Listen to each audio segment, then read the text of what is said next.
දන්නවද මචං යකඩයක්කුත් එක්ක පොරවදින අපේ කොල්ලෝ පව්බම්. උන්ට 8:05 ෂිප්ට් නෑ. උන්ට කෑම වේලාවක් නෑ. උන්ට වීකෙන්ඩ් ඕෆ් නෑ. උන්ට වැඩ ඉවර වෙන්න වෙලාවක් නෑ. උන් කෑම කන්නේ උන්ට පඩිකින්න දරා ගන්න බැරි වුණාම. පුටුවක් නෑ මචං.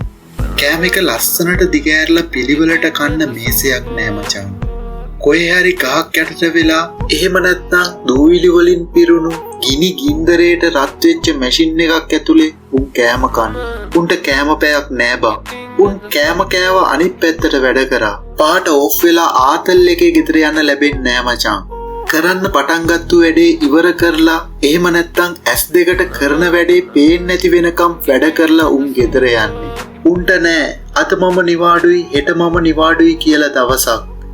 නිවාඩුවක් ඉල්ලලා අමාරුවෙන් නිවාඩුවක් ගත්තොත් අන්න උන්ට එදාට නිවාඩුයි.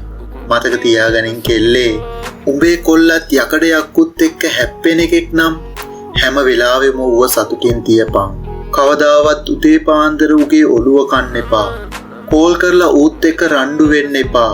ඔබ දන්නේ නැති වුණාට උගේ එක අතපසුවීමකින් පුළුවන් ජීවිත බර ගාණක් නැති වෙන්න. Bukan keting benda sungguh